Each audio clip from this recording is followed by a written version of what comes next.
Hi, I'm Luigi Greenberg.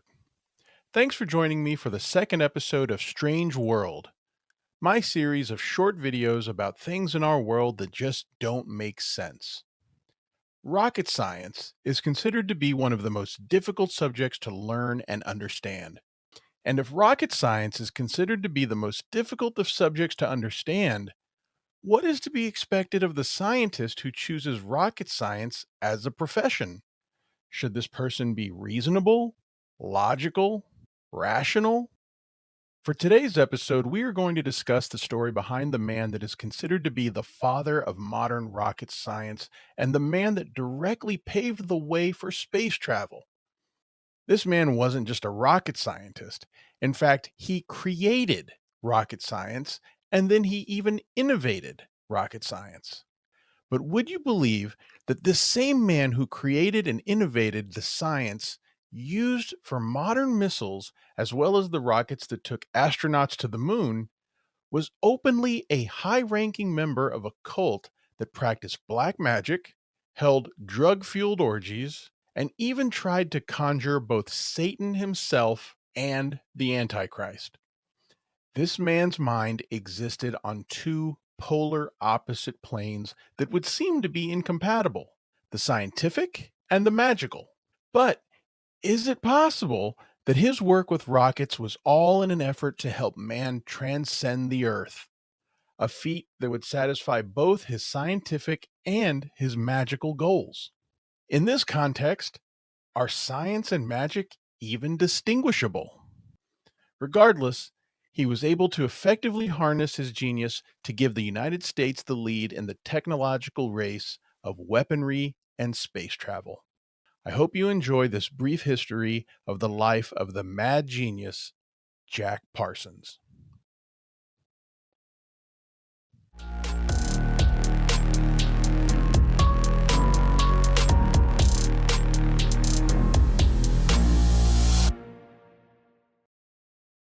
If you've never heard the name Jack Parsons, it is most likely because he is considered to be somewhat of an embarrassment to the American military, and efforts were made to erase his name from history.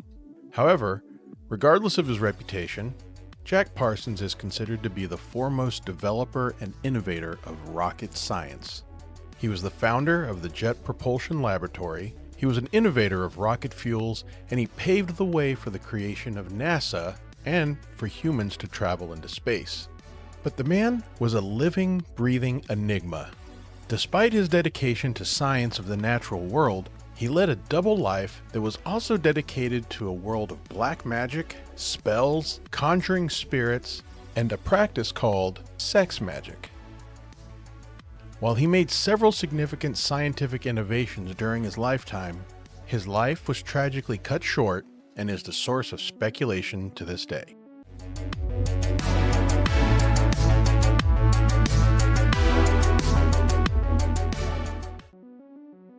Jack Parsons was born in Los Angeles on October 2, 1914. His birth name was Marvel Whiteside Parsons. It was a mixture of his father's first name, Marvel Parsons, and his mother's name, Ruth Whiteside. However, soon after his birth, his parents divorced when his mother discovered that her husband had been having an affair. Ruth forbade Marvel from having any contact with their son, and she soon insisted that her son be referred to as John Whiteside Parsons, but many friends throughout his life knew him as Jack. Jack spent much of his childhood in solitude because he preferred to stay indoors and read instead of making friends. At an early age, he fell in love with science fiction, specifically the works of Jules Verne and the pulp magazine Amazing Stories. It was through his love of science fiction that he developed a fascination with rockets and the dream of using a rocket to go into outer space. When discussing Jack Parsons' innovations to rocket science, it is important to remember that flight of any form had only been invented 10 years before Jack was born. The idea of using rockets was itself considered science fiction. In fact, many scientists and engineers of the time did not believe that space travel would ever be possible. However, Jack would persist on mastering the science and maybe even the magic that was required to take a rocket into space. As an elementary school student, Jack was a target for bullies because of his penchant for reading and because he was perceived to be effeminate. He would one day receive help against his bullies from an older boy named Edward Foreman. Edward shared Jack's passion for science fiction and rockets, and the two would become lifelong friends. By the age of 12, the future father of the NASA space program was building rockets and conducting blast experiments with Edward in the backyard of Jack's home. Jack became so obsessed with the idea of a rocket taking him into space that he once even attempted to conjure the devil through a ritual in an effort to personally offer the devil his soul in exchange for the ability to accomplish this fantasy. During this time, Jack became distracted by his love of rockets, and as a result, his schoolwork suffered. Jack's mother grew impatient with him and enrolled him in a military school in an effort to get Jack back on track with his academics. Unfortunately, the plan failed as Jack was expelled from the school for blowing up a dormitory toilet.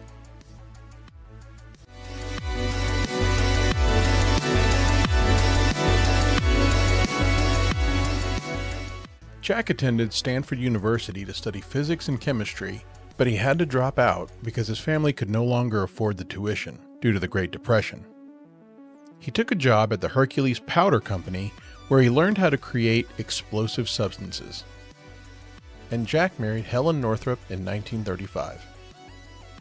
Jack and Edward Foreman continued to be friends and eventually met a Caltech student named Frank Molina at a university lecture on aeronautics. Frank introduced Jack and Edward to his thesis advisor, Theodore von Karman.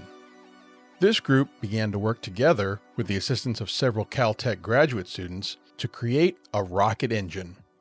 The group's experiments were sanctioned by the Caltech-affiliated Guggenheim Aeronautical Laboratory, or GALSIT for short, and the group was given the name the GALSIT Rocket Research Group. Around the Caltech campus, the GALSIT group was jokingly referred to as the Suicide Squad because of several near-disaster experiments with explosives. The group successfully created a takeoff rocket for the U.S. military that was fuel-assisted. Jack then founded the company Aerojet in 1942 to develop and sell this rocket technology during World War II. The GALSIT Rocket Research Group later became known as Jet Propulsion Laboratory in 1943 and would ultimately become the foundation of NASA. The success of Jack's rocket technology was the beginning of a new chapter in Jack's life. Jack made a fortune and bought a mansion in Pasadena, which he named the Parsonage. This mansion would become the center of this next chapter of Jack's life.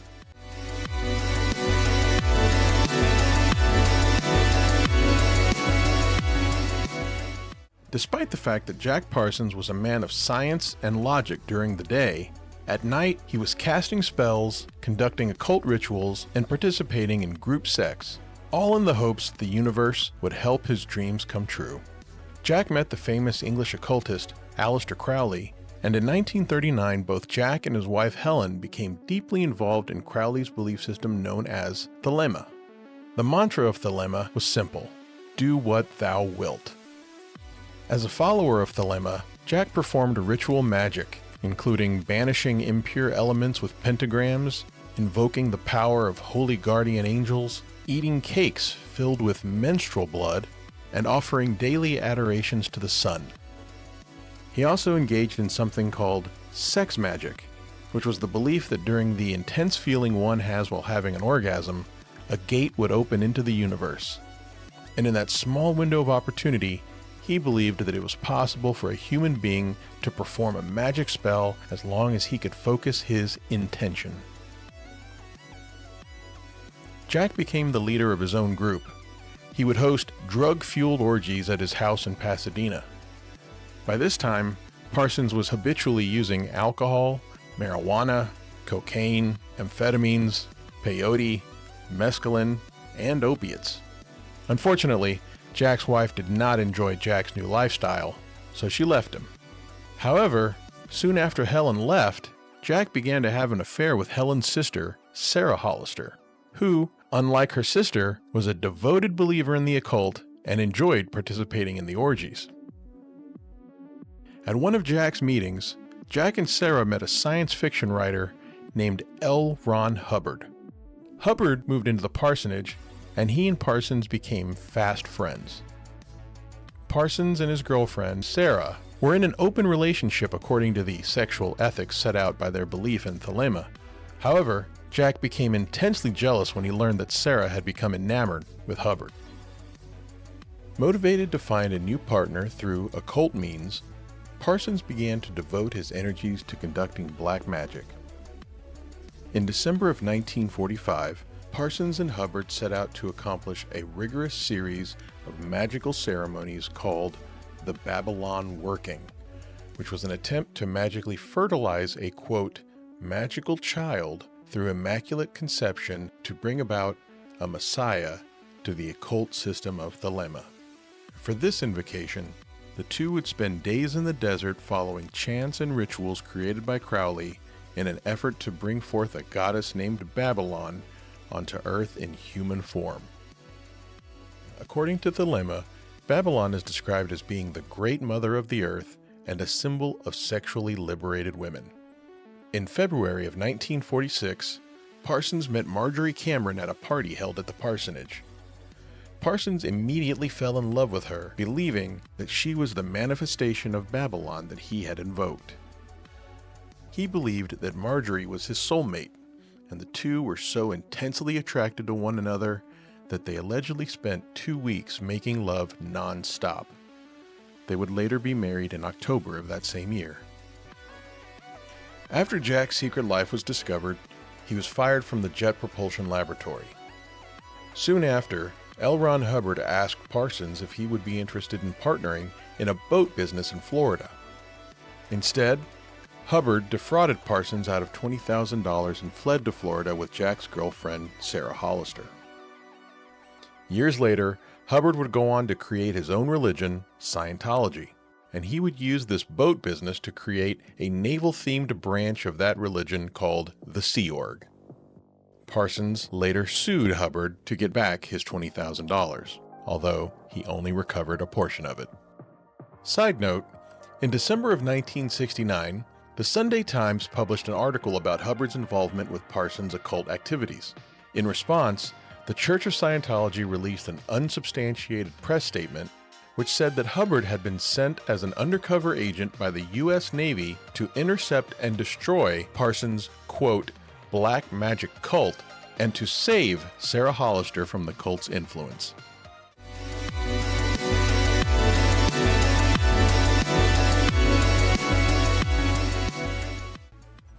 During the McCarthy era of the 1940s and 50s, many of Parsons' former colleagues lost their security clearances and jobs as a result, and eventually, the FBI stripped Parsons of his clearance because of his, quote, subversive character, including his involvement in and advocacy of, quote, sexual perversion. After testifying in a federal court that he was not a communist and that the moral philosophy of thelema was anti-communist, Parsons was able to have his security clearance reinstated, which would allow him to work for a new business, the Hughes Aircraft Company. In November of 1950, Parsons was investigated again after taking documents from Hughes Aircraft Company because he was suspected of providing the USSR with secrets about rocket engines. When Jack learned that he was being investigated, he reached out to the FBI to explain himself. He told the FBI that he did take the documents, but it was in an effort to prove the work that he had performed in order to apply for a job in Israel. Unfortunately, his explanation ruined his reputation. In addition to losing his job with Hughes Aircraft Company, he was now suspected of being a spy for Israel and also blacklisted from ever getting another job in the field of aeronautics. It turns out that the FBI had been keeping tabs on Jack Parsons since 1948 because of his relationship with Aleister Crowley, whom the FBI considered to be subversive and dangerous. Parsons' career was over. Without a security clearance, Parsons was not able to work in aeronautics. He occasionally worked on Hollywood movie sets as an explosion consultant, but work was inconsistent. Parsons resorted to working the night shift at a gas station. In June of 1952, Jack received a request to rush the creation of several explosives for a movie. Soon after he began to work on creating the explosives in his home laboratory, Jack's lab exploded. When he was found, he was still alive, but half of his face had been blown off, his right arm was severed, and both legs, as well as his left arm, were broken. He was taken to the hospital where he died shortly after. He was 37 years old. Some conspiracy theories speculate that Parsons was assassinated, but evidence has suggested that Jack was merely careless as he poured chemicals into an empty coffee can that fell to the ground and exploded, and then set off a chain reaction of additional explosions due to the other explosive chemicals in Jack's laboratory. In December of 1958, Jet Propulsion Laboratory was integrated into the newly established National Aeronautics and Space Administration, which went on to conduct the first orbital space flights, hypersonic flights, and then the first human spaceflight to the surface of the moon, all directly due to Parsons' innovation in rocket technology. In the decades following his death, Parsons' contributions to the science of aeronautics have gone mostly unacknowledged by government agencies due to the embarrassing nature of Jack's personal life. However, his legacy has been undeniable as he was able to accomplish his goal of creating the science that would take man into space. So, just maybe, his magic spells worked.